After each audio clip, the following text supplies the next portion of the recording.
The snow crunched beneath my boots as I trudged through the forest path, each step sending small clouds of white powder dancing around my ankles.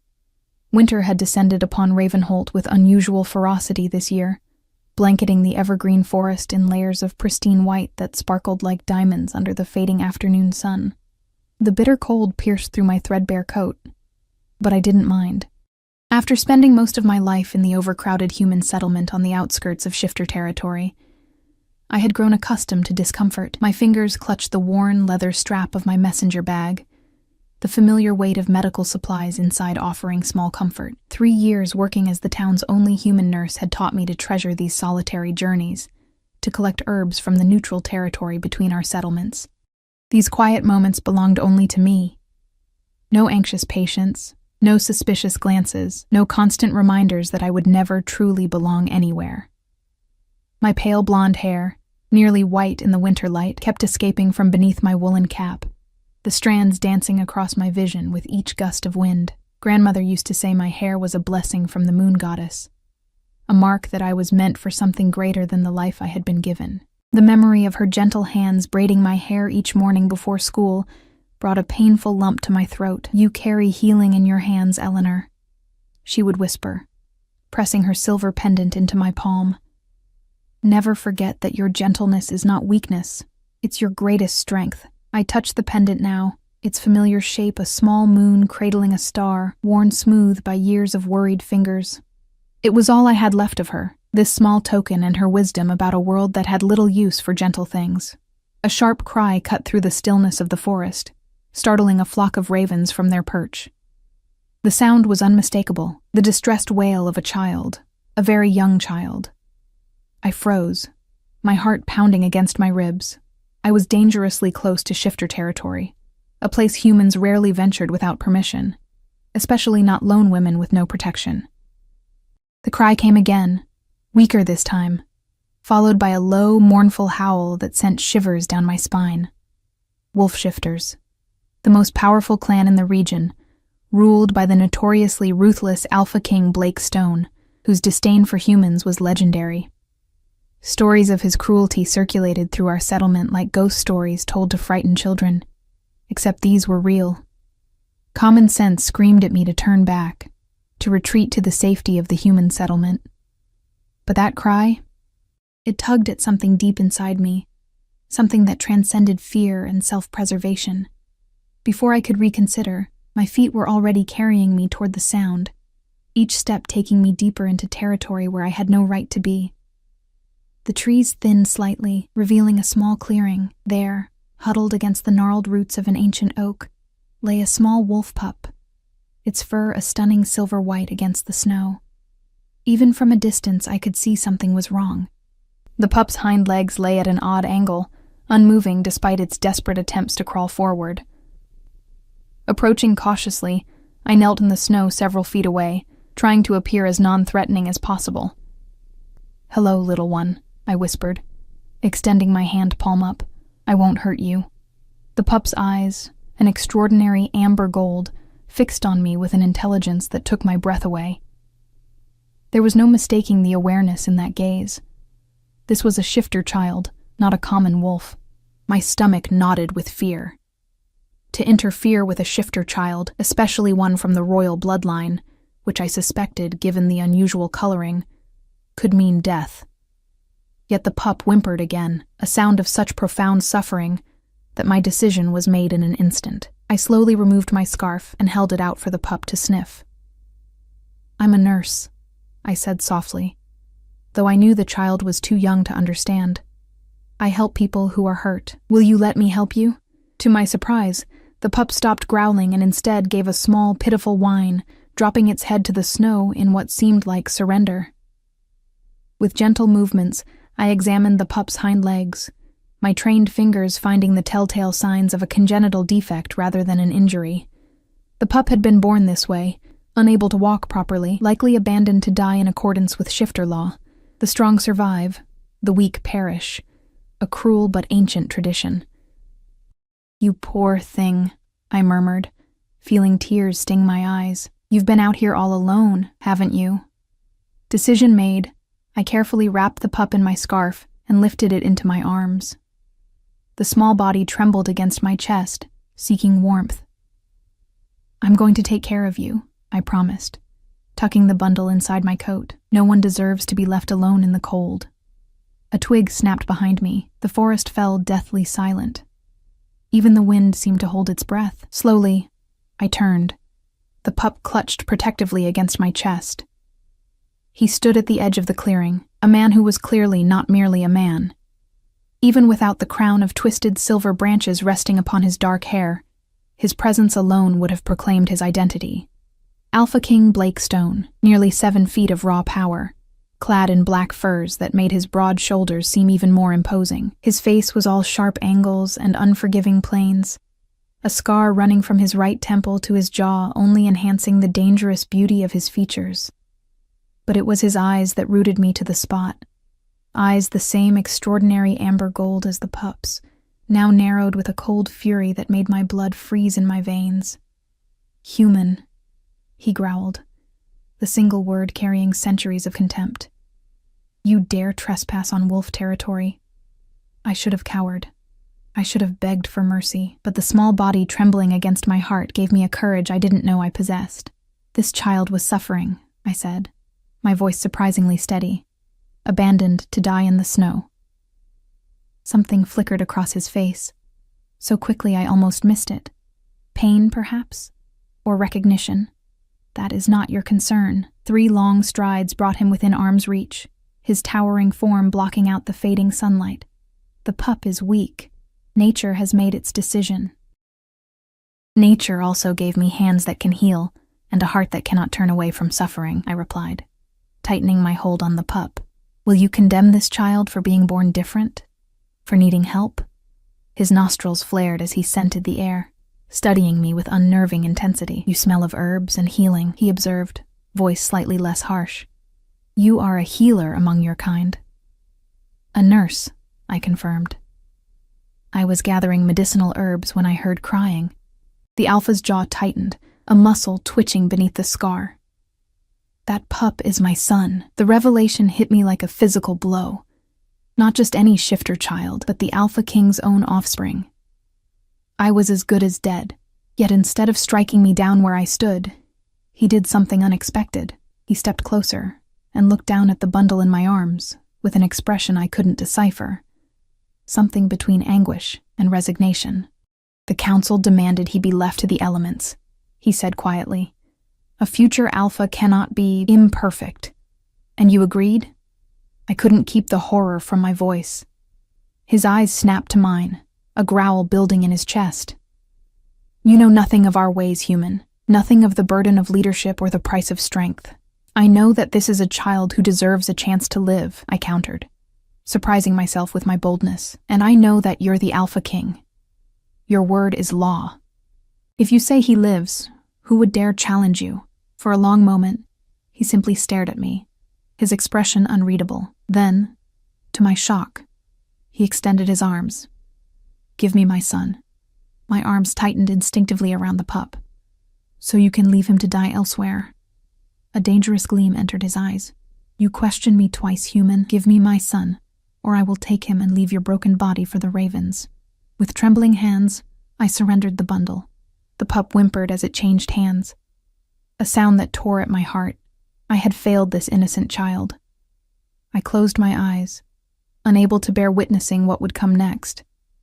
But instead of the sound of retreating footsteps, I heard a gentle murmuring. Opening my eyes, I saw the Alpha King cradling his son against his chest, whispering words in an ancient language I couldn't understand. The tenderness in the gesture was so at odds with his fearsome reputation that I could only stare in wonder. "What is your name, human?" he asked without looking up from the pup. "Eleanor," I whispered. "Eleanor Gray. Eleanor Gray." He tested the name, his deep voice giving it a weight I had never heard before. "You have shown courage few of your kind possess. And wisdom, perhaps." His eyes met mine, no longer burning with fury but calculating, assessing. "My son needs care, specialized care that our healers cannot provide." My heart stuttered in my chest. I could help. I've worked with children born with similar conditions." You would enter the wolf's den willingly? A humorless smile curved his lips. Knowing you might never leave? The implication was clear. This was no small offer. This was a lifeline for the child, but a potential death sentence for me. If I agreed, I would be entering a world where humans were considered lesser beings, surrounded by predators who might see me as nothing more than prey. But the alternative was unthinkable: to walk away, to leave this child to whatever fate awaited him. Yes, I said, the decision surprisingly easy once made. I would. Something shifted in the alpha's expression. Respect, perhaps? Or simply surprise that a human would be so foolish. Then you will come with us, he declared, his tone making it clear this was not a request but a command. You will attend to my son's needs. If he thrives under your care, you will be rewarded. If he does not... He left the threat unfinished. Night was falling rapidly now, the forest growing darker around us. The Alpha King turned, clearly expecting me to follow without question. Wait, I called, hurrying to catch up to his long strides. What's his name? Your son? The Alpha paused, looking down at the pup now sleeping against his chest. For an instant, I glimpsed something almost vulnerable in his expression. A father looking at his son, not an alpha assessing weakness. He has no name, he said finally. Names are given in the naming ceremony on the full moon after birth.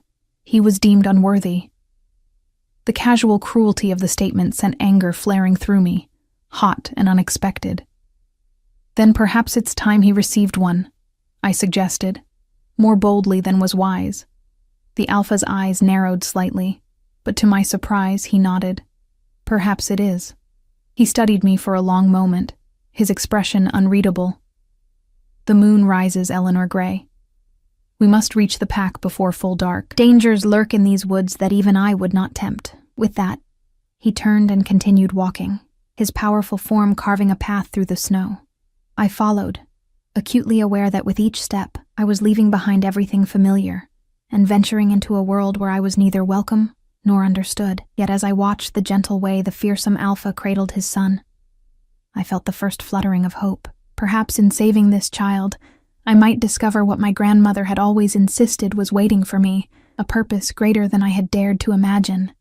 Behind us, the sun slipped below the horizon, casting long shadows through the trees. Ahead lay the unknown, a path I had never intended to walk, leading to a destiny I could never have foreseen.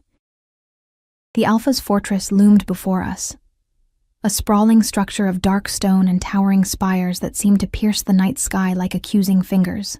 Torches lined the massive walls, their flames dancing in the wind, casting eerie shadows across the snow-covered courtyard. Guards stood at attention as we approached, their eyes widening at the sight of a human walking alongside their king. "My lord," one of them began, his gaze darting between the Alpha and me. "The council has gathered. They await your return to confirm the deed is done." Blake's expression hardened, his jaw setting into a rigid line. "The deed is undone," he replied coldly, "and the council will answer to me for their presumption." The guard blanched visibly, taking an instinctive step back.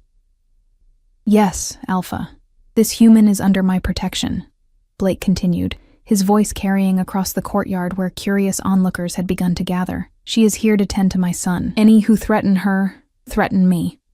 Is that understood?" A chorus of affirmations rippled through the crowd, though I could feel their stares burning into me. Curious, hostile, disbelieving. I kept my head high, focusing on the small bundle still cradled in Blake's arms. Whatever dangers awaited me here, they were worth facing for the chance to help this child. Blake led me through massive wooden doors carved with intricate wolves in various hunting poses. Inside, the fortress was surprisingly warm, with tapestries lining stone walls and fire pits glowing in the great hall. Servants scurried out of our path, keeping their eyes downcast. None dared to question why their king had returned with both the condemned pup and a human woman, but their furtive glances spoke volumes. "This way," Blake commanded, leading me up a spiral staircase. "My private quarters are in the north tower. You will stay in the adjoining chamber." I followed silently, trying to memorize the layout of this labyrinthine structure, while ignoring the knot of anxiety tightening in my stomach. The pendant beneath my clothes seemed to grow heavier with each step, my grandmother's voice echoing in my memory. Your gentleness is not weakness. It's your greatest strength. I would need all the strength I could muster here. Blake's quarters were unexpectedly austere for a king, spacious, but lacking the opulence I had imagined. A massive 4-poster bed dominated one wall, covered in furs rather than fine linens. Weapons hung on another wall. Swords, daggers, a magnificent bow, all well used rather than ceremonial. A desk piled with maps and documents stood near windows that overlooked the forest beyond the walls. You will sleep there, he said, nodding toward a door I hadn't noticed. The room was meant for a royal consort, though I have never taken one. I swallowed hard at the implications, but said nothing as he pushed open the door. The room beyond was smaller but comfortable, with a bed, a washing basin, and a small fireplace already crackling with fresh flames. Someone had prepared it, expecting my arrival. How was that possible when Blake himself hadn't known I would be coming? As if reading my thoughts, Blake smiled grimly. News travels fast in a wolf pack, Eleanor Gray. My guard sent word ahead while we were still in the forest. He crossed to a carved wooden cradle near the fireplace in his own chamber, gently placing his son inside. The pup had shifted during our journey, transforming into a human infant with wisps of silver-white hair and the same extraordinary amber eyes. The change had clearly exhausted him. He now slept peacefully, tiny fists curled against his chest. I approached cautiously, my medical training taking over as I assessed the child. May I? I asked, hands hovering over the cradle. Blake nodded once, his expression guarded as he watched me examine his son. The baby was perhaps 3 months old, underweight, but not dangerously so. His legs showed the signs I had expected. A form of congenital dysplasia that affected the development of his hip joints and lower limbs. A serious condition, but not an impossible one to treat. He can be helped, I said softly, relief washing through me. It will take time, and it won't be easy.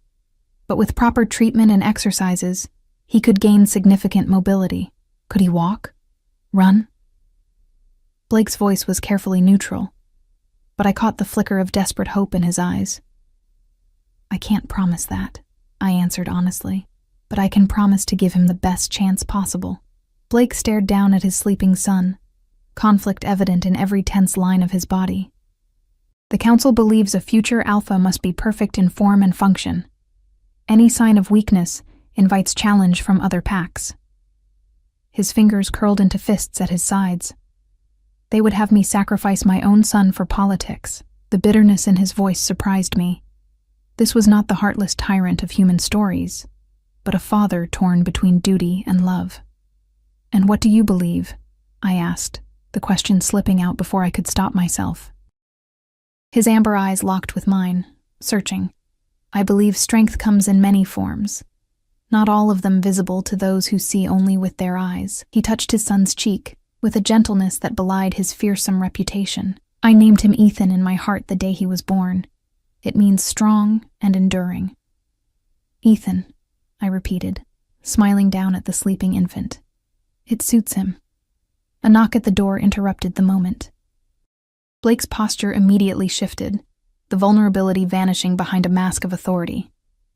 Enter, he commanded. The door swung open to reveal a striking woman with raven-black hair streaked with silver. She wore robes of deep blue embroidered with silver runes, marking her as someone of importance. Her eyes, a startling violet, widened at the sight of me standing near the cradle. So it's true, she said, her voice rich and melodious despite the edge of disapproval. You've brought both the child and a human into our midst, my king. Careful, Celine, Blake warned. You speak to your alpha. The woman, Celine, inclined her head slightly, though her posture remained rigid. The council demands your presence. They wish to know why you have defied the ancient laws. The council does not demand anything of me, Blake replied coldly. They serve at my pleasure, not the reverse. Celine's gaze shifted to me, her violet eyes assessing. And what of this? Visitor? The humans will notice her absence. They might seek her. I felt a chill run through me at the implied threat. I hadn't considered how my disappearance would affect the human settlement, or what they might do in response. The tenuous peace between humans and shifters had already been strained. This could shatter it entirely. "I need to send word to the clinic," I said urgently. "Let them know I'm safe, that I haven't been harmed." Blake considered this for a moment, then nodded. "Selene, arrange for a messenger. The human will write a letter explaining her extended absence." Selene's expression suggested she would rather arrange my funeral than my correspondence, but she bowed her head in acquiescence.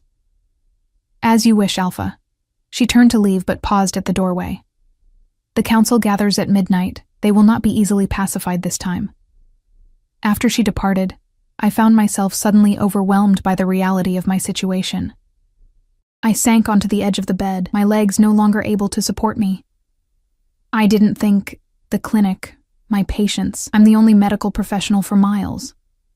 "Your concern for others is admirable," Blake said, studying me with that same unnerving intensity, "but misplaced. Your first duty now is to my son." The reminder stung, even as I acknowledged its truth. I had made this choice. I would have to live with its consequences. "I'll need supplies," I said, gathering my professional demeanor around me like armor. "Splints, bandages, herbs for pain relief, tools to fashion braces as he grows. You shall have whatever you require," Blake promised. "Selene will see to it, despite her reservations. She doesn't want me here." A humorless smile touched his lips. "Few will welcome you, Eleanor Gray. Humans and shifters have a complicated history, one written in blood more often than not.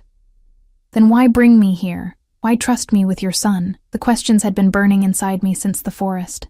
Blake moved to the window, staring out at the moon rising above the trees. "When I found you with Ethan, you did not cower. You challenged an alpha to protect a child not of your kind." He turned, his gaze intense. "Such courage deserves respect, even from a wolf." Before I could respond, Ethan began to stir in his cradle, small whimpers escalating quickly into distressed cries. I moved to him instinctively, lifting the infant into my arms with practiced ease. "He's hungry," I observed, rocking him gently. "When was the last time he fed?" A shadow crossed Blake's face. "The wet nurse refused to touch him after the council's decree. No one would." Horror filled me as the implication became clear. This child had been slowly starving along with everything else. "We need milk, immediately, and a feeding cloth." Blake moved with surprising speed, calling orders to a servant waiting outside the door. Within minutes, a tray arrived bearing a pitcher of milk, several cloths, and a small curved implement I recognized as a feeding spoon designed for infants. Under Blake's watchful eye, I dipped a cloth into the warm milk and held it to Ethan's lips, allowing him to suckle the liquid. It was a slow process, but the baby fed eagerly, his tiny hands grasping at the cloth. "You've done this before," Blake observed, watching the gentle way I cradled his son. "Many times. At the clinic, I often care for infants whose mothers are unable to nurse." I smiled down at Ethan, whose eyes were beginning to droop as his hunger abated. "He's strong. See how well he feeds despite everything." "Like his mother," Blake said softly, a distant pain entering his eyes. I hesitated, unsure if I should pry, but my curiosity won out. "What happened to her?" For a long moment, I thought he wouldn't answer. Then, his voice low and carefully controlled, he said, "Anya died bringing him into this world. There were complications. Our healers could not save her." His hands clenched and unclenched at his sides. "Her last words were a plea for me to protect our son, no matter his form or function. I'm sorry," I whispered, understanding now the source of his conflict. "You made her a promise, one I nearly broke today," he admitted, the self-loathing in his voice unmistakable. "Out of fear, not for myself, but for him. A life of ridicule and challenge awaits a wolf who cannot run with the pack. Or perhaps a life that forges a different kind of strength," I suggested, laying the now sleeping Ethan back in his cradle. "One that might change how your people see weakness and difference." Blake studied me with renewed interest. "You speak as though you understand such things firsthand." I touched my pendant through my clothing, drawing strength from it. "I do. In the human settlement, I am tolerated for my skills, but never truly accepted. My grandmother raised me after my parents died in the last border skirmish. The townspeople never let me forget that I should have died with them, yet you stayed. You heal those who merely tolerate you. I heal because that is who I am. I replied simply. Their acceptance or lack of it doesn't change that. A commotion outside the door interrupted us. Raised voices, the sound of approaching footsteps. Blake moved with predatory grace, positioning himself between the cradle and the door just as it burst open. 3 men entered, each bearing the distinctive silver armbands of council members. They froze at the sight of Blake's defensive posture, their eyes darting between their alpha, the cradle, and me. The eldest of them, a white-haired man with a face mapped by scars, stepped forward. Alpha, you dishonor our traditions. The pup was judged and found. Silence, Thorn, Blake growled, the sound raising the hair on the back of my neck. You overstep. We speak for the pack, another counselor insisted, this one younger but no less arrogant. A crippled heir weakens us all. And now you bring a human into our sacred halls? The pack will not stand for this. Then let them challenge me, Blake replied, his voice deceptively soft. Let any who question my rule face me in combat. Until then, my word is law. He advanced on the counselors, power radiating from him in almost tangible waves. My son lives. The human stays. These matters are not open for debate. The council members exchanged glances, clearly caught between fear and outrage. We cannot protect you from the consequences of this decision, Thorn warned, retreating toward the door. When the neighboring packs learn you've chosen a defective heir and brought a human into our midst, get out. The 2 words carried such menace that even I shrank back. Get out, before I forget you once served my father with honor. After they departed, Blake remained motionless for several long minutes, his breathing heavy, fingers flexing as though fighting the urge to shift. Finally, he turned to me, his expression grim. You see now what we face, he said. Not everyone will accept my decision. There will be those who seek to harm Ethan and you, to preserve what they see as the natural order. Fear coiled in my stomach, but I lifted my chin. I'm not leaving. A ghost of a smile touched his lips. No, I don't believe you would. He moved to a chest at the foot of his bed and withdrew something that glinted in the firelight, a dagger, small but lethal looking, its handle inlaid with moonstones. Take this, he said, offering it to me hilt first. Keep it with you at all times. I accepted the weapon hesitantly, its weight unfamiliar in my hand. I've never used a blade against another person. Pray you never need to, Blake replied. But if the choice comes between your life and another's, or worse, between Ethan's life and another's, hesitation will only ensure you both perish. The gravity of his words settled over me as I secured the dagger in a hidden pocket of my dress. Beyond the windows, the moon climbed higher in the night sky, its cold light spilling across the floor. In its silvery glow, the sleeping infant looked impossibly fragile, unaware of the storm gathering around him, or of the unlikely alliance formed in his defense. Rest, Blake instructed, moving toward the door. The coming days will test us both. I must address the council now, but guards will be posted outside. You and Ethan will be safe. As he turned to leave, I found myself calling after him, Blake. The informal address slipped out unbidden, but he paused, looking back at me with raised eyebrows. Thank you for choosing your son over tradition. Something indefinable flickered in his amber eyes. Surprise, perhaps, or something deeper. Perhaps it is tradition that must change, he said quietly. Perhaps it is time we all learned a different kind of strength. With those words, he was gone, leaving me alone with the sleeping prince, and the weight of a future suddenly altered beyond recognition. Days bled into weeks as winter's grip on Ravenholt tightened. Within the stone walls of the fortress, I established a routine centered entirely around Ethan's care. Each morning began with gentle exercises to strengthen his legs, my fingers working the tiny muscles while I sang soft lullabies from my childhood. The infant's extraordinary eyes would watch me intently, as if understanding every word of encouragement I offered. That's it, little one, I would murmur, as his legs responded to my manipulations. You're getting stronger every day. For his part, Blake visited whenever his duties allowed. often slipping into the chamber silently to observe our sessions. I grew accustomed to sensing his presence before seeing him, a prickling awareness at the back of my neck, a subtle shift in the air.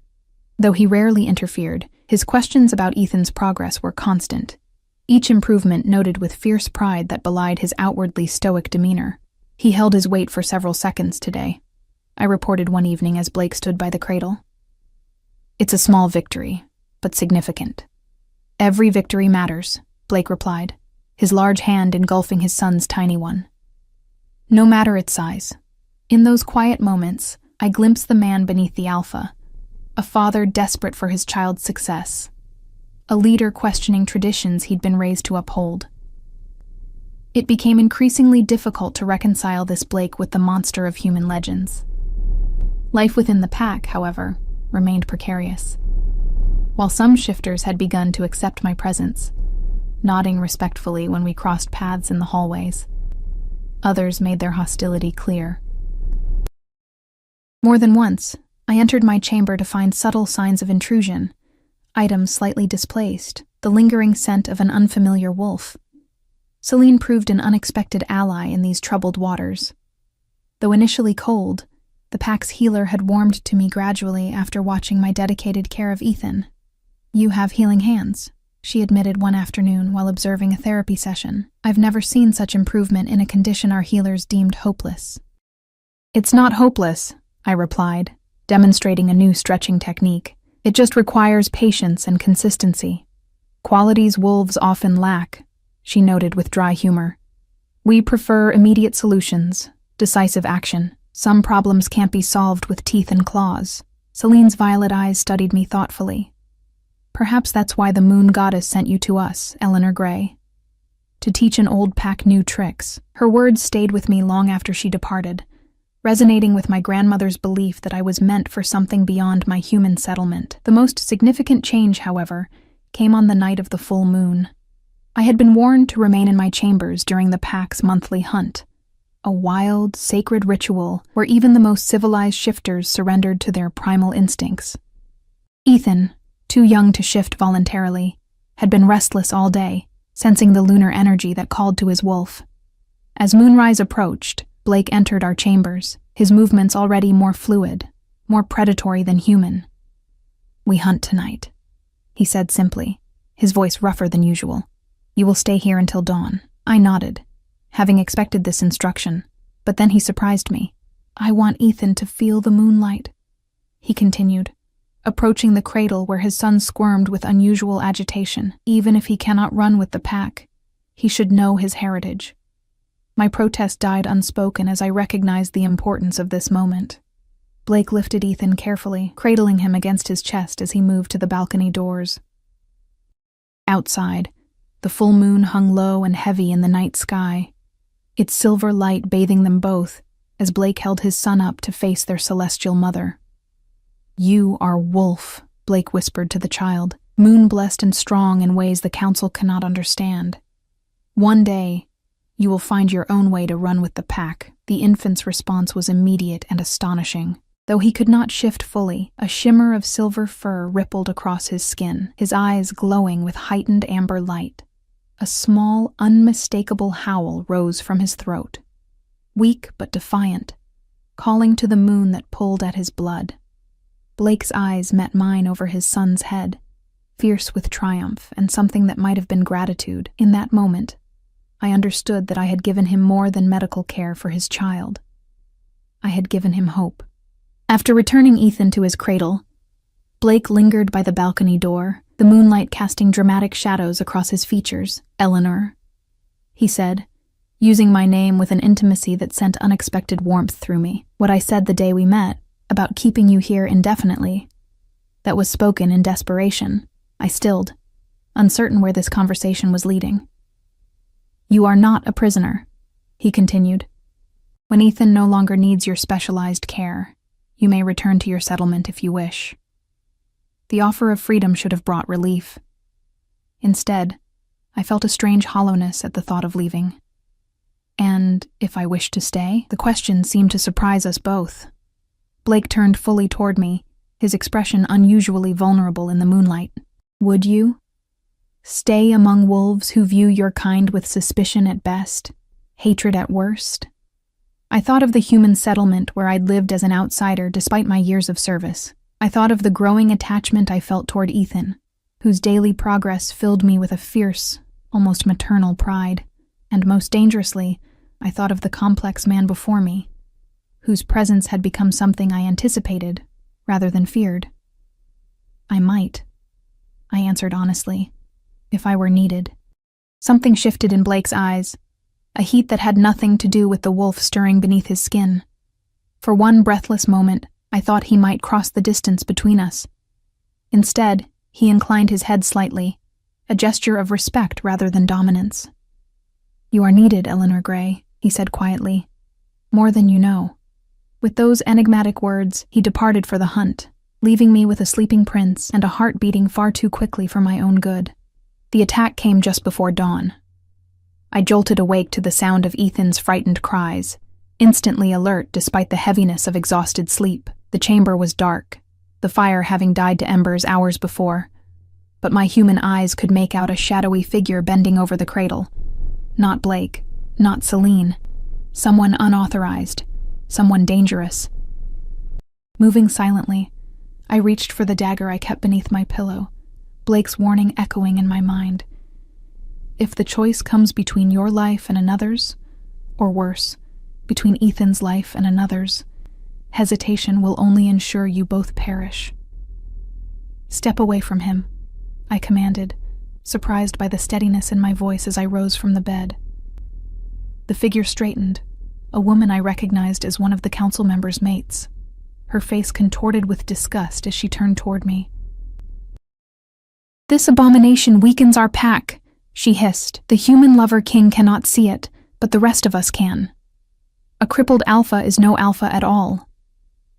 She held something in her hand, a small vial containing dark liquid. Poison, most likely. My stomach lurched with horror at how close she had come to administering it to Ethan. "The guards," I began, edging toward the cradle, "are occupied with a disturbance on the eastern wall," she replied with cold satisfaction. "A distraction arranged by those loyal to tradition. No one will come to save either of you." Without warning, she lunged toward me, her movements unnaturally fast with partial shifting. Sharp claws extended from her fingertips, slashing toward my throat. I ducked, years of avoiding drunken patient's swing serving me well, and plunged the dagger into her shoulder with more instinct than skill. She shrieked, more in rage than pain, and twisted to dislodge the blade. Blood spattered across my nightdress as I scrambled toward the cradle, snatching Ethan into my arms and retreating toward the balcony doors. "You cannot escape," the woman snarled, advancing despite her injury. "Even if you kill me, others will come. The defective heir and his human nurse, both stains to be removed." Ethan wailed in my arms, his tiny body trembling with fear. I held him close, my back pressed against the cold glass of the balcony doors, mind racing through limited options. I could try to flee across the balcony, but the drop was too severe. I could scream for help, but would anyone loyal to Blake hear in time? As the assassin closed in, a bone-chilling howl split the night, closer than the hunting grounds, coming from directly below our balcony. Recognizing Blake's distinct call, I acted on desperate impulse, throwing open the doors and rushing onto the snow-covered balcony. "Blake!" I screamed into the darkness, my voice carrying on the winter air. "Help us!" The assassin was upon me in seconds, her face contorted in a half-shift that revealed elongated canines and a feral snarl. I twisted away, shielding Ethan with my body as her claws raked across my back. Pain blazed along my spine, hot blood soaking through the thin fabric of my nightdress, but I refused to cry out. I wouldn't give her the satisfaction. "Give me the abomination," she hissed, circling us like the predator she was. "Your death can be quick." "Never," I spat, backing toward the balcony railing. The freezing wind whipped around us, carrying Ethan's terrified cries into the night. Where was Blake? Had I imagined his howl? As if in answer, an enormous black wolf leapt from the darkness below, landing on the balcony with impossible grace. The assassin whirled, her expression shifting from cruel triumph to naked fear, as the Alpha King in wolf form stalked toward her, hackles raised, amber eyes burning with murderous intent. Blake's transformation back to human form was so swift I barely registered the change. One moment a massive wolf, the next a man radiating such fury that the air itself seemed to crackle around him.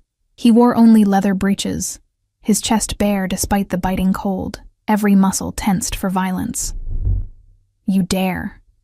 His voice was barely human, a guttural growl that sent shivers down my spine. "You dare attack my son?" The woman fell to her knees, terror replacing her earlier arrogance. "My Alpha, I only sought to protect our bloodline from—" Her words ended in a choked gasp, as Blake's hand closed around her throat, lifting her bodily from the ground. "Who sent you? Speak!" "The council," she wheezed, clawing ineffectually at his grip. "Not all. Just some. They said the human had bewitched you, said the weak cub must be culled." Blake's expression became, if possible, even more terrifying.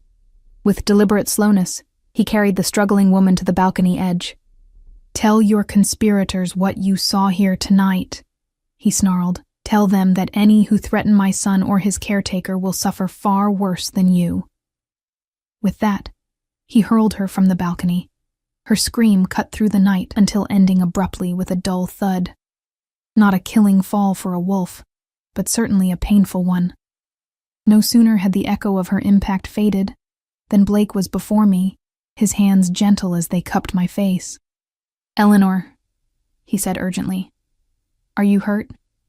"My back," I managed, the adrenaline fading and pain surging to take its place. "She clawed me, but I'll live. Ethan is unharmed." Relief washed across Blake's features as he took his son from my arms, checking him quickly before turning his attention back to me. Without warning, he swept me into his arms alongside Ethan, carrying us both back into the warmth of the chamber. "Celine!" he roared, his voice echoing through the stone corridors. "Attend me now!" While waiting for the healer, Blake laid me carefully on my stomach across his bed, then placed Ethan in his cradle, murmuring soothing words until the infant's cries subsided. The tenderness in these actions contrasted sharply with the violence I had just witnessed, reminding me of the complexity of the man I had come to. To what? Respect? Trust? Something deeper I dared not name? Selene arrived breathlessly, her silver-streaked hair loose around her shoulders. "My Alpha, what has—" She stopped short at the sight of me, blood soaking the back of my nightdress. "Eleanor." "Treachery," Blake growled, pacing like the wolf he was. "Council members conspiring against the throne. They sent an assassin for Ethan and Eleanor while I was at the hunt." Celine's violet eyes widened, then narrowed with cold fury. "Who?" "I will discover that shortly," Blake promised, his tone making me grateful I was not among the conspirators. "Tend to Eleanor's wounds while I secure the fortress." He paused at the doorway, looking back at me with an intensity that stole my breath. "I will return soon. You are safe now." After he departed, Celine helped me remove the ruined nightdress, her practiced hands gentle as she cleaned the 4 parallel gashes across my back. "These will scar," she said regretfully. "Shifter claws always leave marks." "Scars are just stories written on skin," I replied, wincing as she applied a stinging salve. "I can live with them." Celine worked in silence for several moments, then said quietly, "You could have fled with Ethan, saved yourself. Why didn't you?" The question surprised me, though I supposed it shouldn't have. "And go where?" "Into a snowstorm, with an infant who needs special care and assassins who would follow. Besides," I hesitated, the truth difficult to articulate. "Besides what?" Celine prompted. "Besides, this is where we belong now," I admitted softly. "Ethan and I couldn't leave him. And I couldn't leave Blake," she finished for me, a knowing tone in her voice. "You couldn't leave Blake." I said nothing, unwilling to confirm what seemed increasingly obvious, that my feelings for the Alpha King had evolved far beyond professional duty or even friendship. Celine sighed, finishing the bandages around my torso. "The pack has whispered about the way he looks at you. Some with concern, others with interest. No alpha has ever taken a human mate. But then, no alpha has defied the council to save a disabled heir either. She helped me into a clean nightdress. Blake Stone rewrites our laws with every breath he takes.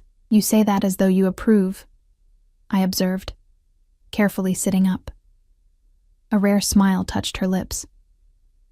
Change comes to all things eventually, Eleanor. Even to packs as old as ours. Perhaps especially to packs as old as ours. Her expression grew serious again. But be warned. Change rarely comes without bloodshed.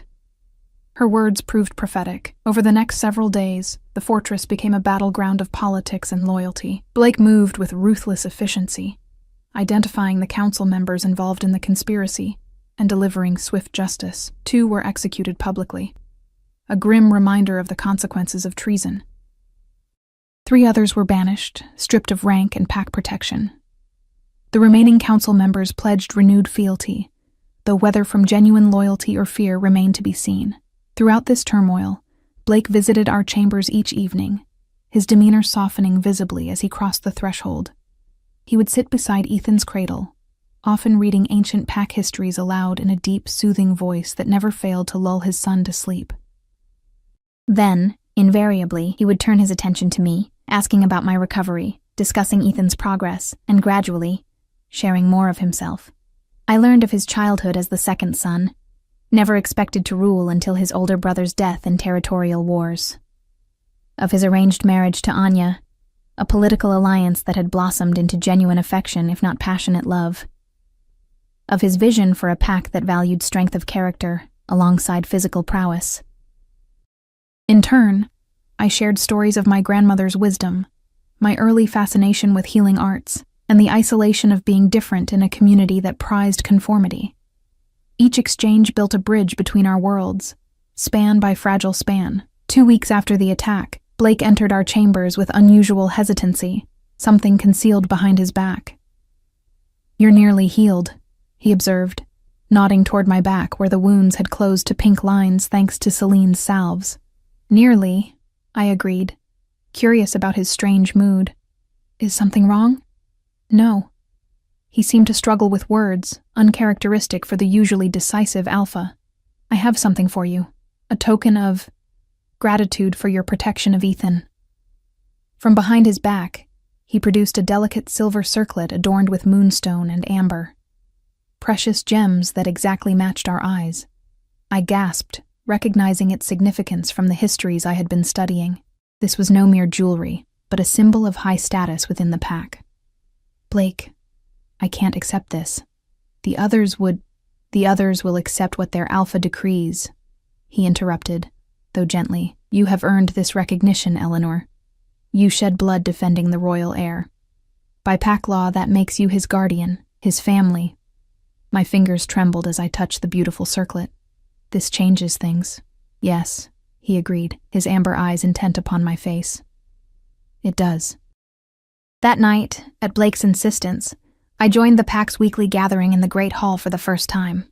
Dressed in a gown of forest green provided by Celine, the silver circlet resting upon my blonde hair, I carried Ethan in my arms as we entered alongside Blake. A hush fell over the assembled shifters, hundreds of eyes turning to watch this unprecedented scene. Their alpha, a human wearing pack insignia, and the disabled heir previously condemned to death. Blake raised his voice, the natural authority in it commanding absolute attention. Tonight, we honor courage and loyalty. Eleanor Gray has proven herself worthy of pack protection and respect. She wears the Guardian's circlet by right of bloodshed in defense of the royal line. From this day forward, she is to be accorded the status of pack member and royal guardian. His gaze swept the hall, challenging any to object. Is this understood? A murmur of assent rippled through the crowd, some eager, some reluctant, but none daring to contradict their alpha openly.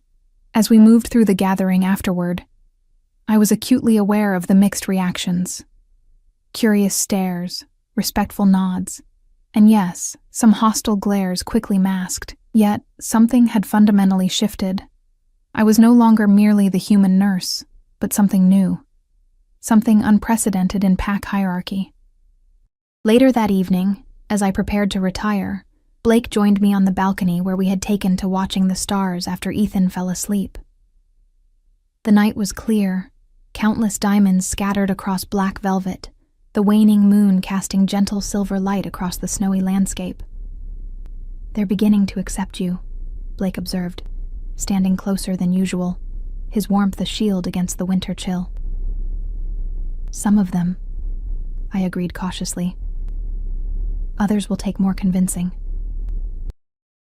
He turned toward me, his expression uncharacteristically vulnerable. "And what of me, Eleanor? Have I convinced you?" "Of what?"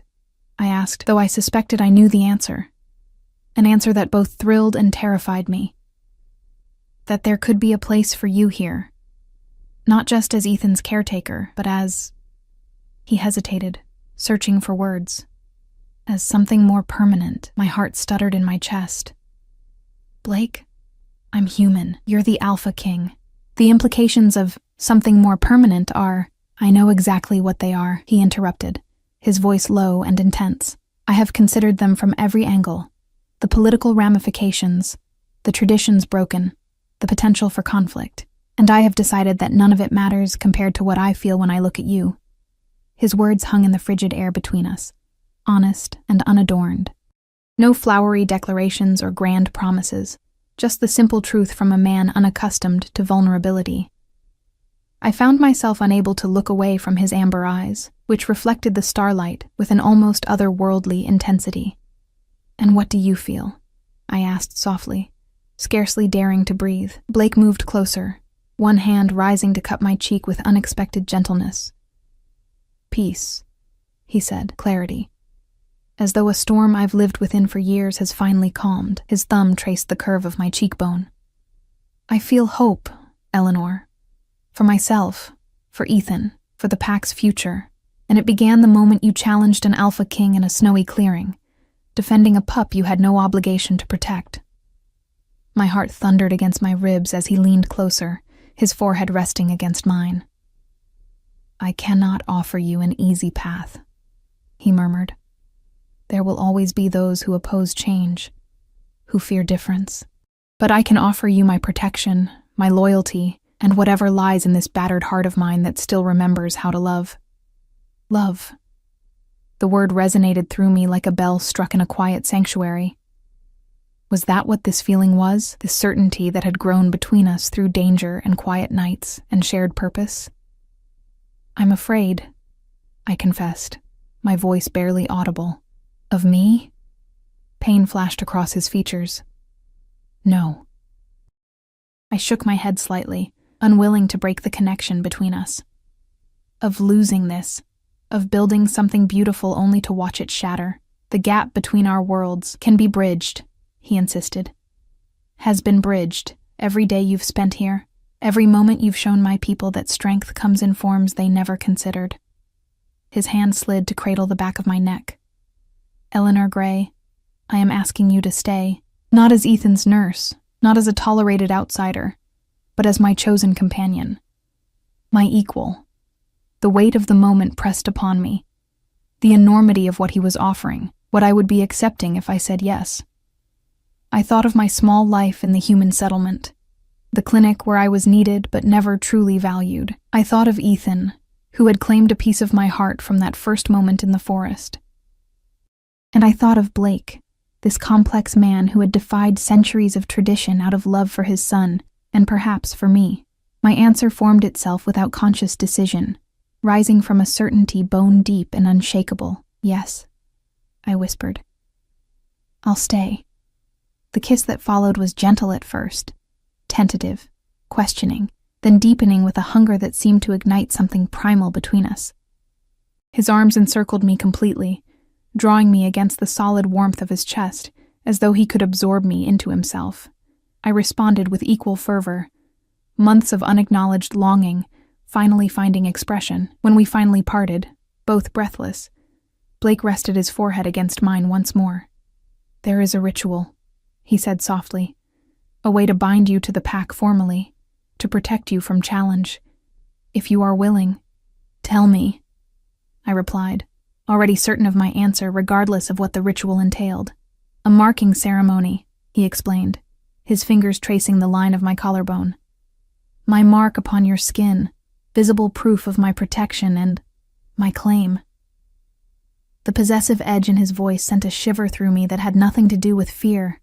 A bite? He nodded. Here. His fingers brushed the junction where my neck met my shoulder. It would be permanent, visible. A declaration to all who see it that you belong to the Alpha, to me, and that any who harm you answer directly to me. I considered this, the implications of carrying such a visible symbol, and what would I be to the pack afterward? Still an outsider? No. His answer was immediate and firm. You would be mate to the Alpha, second only to me in authority. A wry smile touched his lips. Though I suspect many will learn quickly that crossing you is as dangerous as crossing me. The thought of such power, such responsibility, was daunting. Yet hadn't I already begun to assume that role in small ways? Advising Blake on matters of health for the pack children, mediating disputes that came to our attention, standing beside him at gatherings. When? I asked, decision made, his eyes darkened, pupils dilating. Traditionally at the next full moon, but I find myself unwilling to wait so long. A laugh escaped me, surprising us both. Patience has never been your strongest virtue, Alpha, not when something precious is within my grasp, he agreed, his smile transforming his usually stern features into something devastating in its beauty. The marking ceremony took place 3 nights later, at moonrise. Unlike most pack rituals, this one was intimate, witnessed only by Celine as pack healer and elder, and by Ethan, who watched from his cradle with those extraordinary eyes that seemed to understand far more than an infant should. I knelt before Blake in a circle of moonlight, cast through the high windows of the private ritual chamber, dressed in a simple white shift. My hair had been braided with silver threads and small moonstones by Celine's careful hands, the guardian's circlet resting atop it. Do you come willingly to receive the Alpha's mark? Selene asked, her violet eyes solemn. I do, I answered clearly, my voice steady despite the nervous anticipation coursing through me. Do you understand that this mark binds you to the pack, to our laws and our protection, until death separates you from us? I understand. Selene turned to Blake, who stood before me in ceremonial leathers adorned with his family's ancient symbols. Alpha, do you claim this woman as yours, to protect and provide for, to honor and cherish according to pack law? I do, Blake replied, his deep voice resonating through the chamber. And more than pack law demands, I claim her as my equal, my partner in all things. Celine's eyebrows rose slightly at this addition to the traditional vow, but she nodded in acceptance. Then let the bonding commence. Blake knelt before me, our eyes level, his hands gently cradling my face. This will hurt, he warned softly, for my ears alone. But I will be as gentle as I can. I nodded, tilting my head to expose the curve of my neck. I'm not afraid. His lips brushed mine briefly, tenderly, before he moved to nuzzle against my throat, his breath hot against my skin. I felt the sharp points of his elongated canines as he partially shifted, just enough for the marking. Pain blossomed as his teeth broke skin, sharp and burning. I gasped, my hands instinctively clutching at his shoulders. Yet beneath the pain came something unexpected. A rush of warmth spreading from the bite throughout my body, a sensation of connection that transcended the physical. When Blake finally withdrew, licking the wound closed in a gesture both primal and intimate, I felt changed in ways I couldn't articulate, as though something fundamental had shifted within me, aligning with a rhythm I had never before perceived. It is done, Selene proclaimed, a note of wonder in her voice. The bond is formed. She approached, examining the mark with professional interest. Strong and clear, none will mistake its meaning. Blake helped me to my feet, his arm supporting me as a wave of dizziness passed through me. How do you feel? He asked, concern evident in his expression. Different, I admitted, but not in a bad way. I feel connected. To you, to the pack, even to the moon herself. I touched the mark gently, finding it sensitive, but already healing. Is that normal? Selene and Blake exchanged glances. Not entirely, Selene said carefully. Such awareness is common among wolves, but rarely experienced by human mates.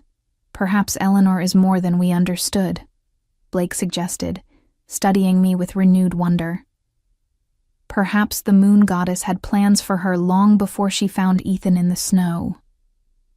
The days that followed brought changes both subtle and profound. The pack's attitude toward me shifted noticeably, respect replacing tolerance, curiosity overcoming suspicion. Even the most traditional members bowed their heads when I passed, the alpha's mark visible above the collars of my dresses. More surprising were the changes within myself. My senses seemed sharper, not wolf-keen, but beyond ordinary human perception. I found myself aware of Blake's moods even when he was across the fortress, drawn to his presence like a compass finding north. And Ethan, my bond with him deepened in ways that felt almost mystical, as though the marking ceremony had formalized what my heart had already claimed. Spring came early that year, the snow melting to reveal tender green shoots pushing through dark earth. On the first truly warm day, Blake insisted we take Ethan to the gardens, where wildflowers had begun to carpet the ground in splashes of vibrant color. I sat on a stone bench, watching as Blake placed Ethan carefully on a blanket spread across the grass. At 6 months, the infant had made remarkable progress. Though his legs would never be as strong as other wolves, the daily exercises and specialized braces I had designed allowed him limited mobility. More importantly, his mind was sharp, his spirit undimmed by his physical challenges. "Try again," Blake encouraged, positioning himself a few feet away from his son. "Come to me, Ethan." The baby pushed himself up determinedly, his tiny face scrunched in concentration. Using his arms and the limited strength in his legs, he began to move forward, not crawling normally, but with a unique, efficient motion he had developed himself. "Look at him," I said softly, pride swelling in my chest. "He's found his own way to move." Blake's expression held such fierce joy it nearly brought tears to my eyes. "Just as you said he would." When Ethan finally reached his father, Blake scooped him up with a triumphant laugh, spinning him gently as the baby giggled in delight. "He will never run with the pack as others do," Blake acknowledged, bringing Ethan over to join me on the bench. "But he will lead them with wisdom and compassion, beyond what any alpha before him has shown." He met my gaze, his amber eyes filled with certainty. "And he will have you to thank for showing us all a different kind of strength." I touched my mark, now a silvery scar that seemed to shimmer in certain lights. "We showed each other," I corrected, leaning against his shoulder as Ethan reached for a strand of my pale hair. "All three of us."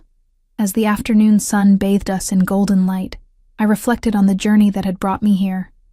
From outcast to beloved, from solitary healer to royal guardian, from human to something not quite human anymore, but something more than I had been before. The path had been neither straight nor easy, marked by blood and fear and fierce love. Yet looking at Blake and Ethan, at the fortress that had become home, and the pack that had become family, I knew with absolute certainty that I would choose this path again. Some souls are meant to bridge worlds, to challenge boundaries, to redefine what strength truly means. In finding Ethan that snowy day in the forest, I hadn't just changed his life. I had discovered my own destiny, written in starlight and sealed with an alpha's mark.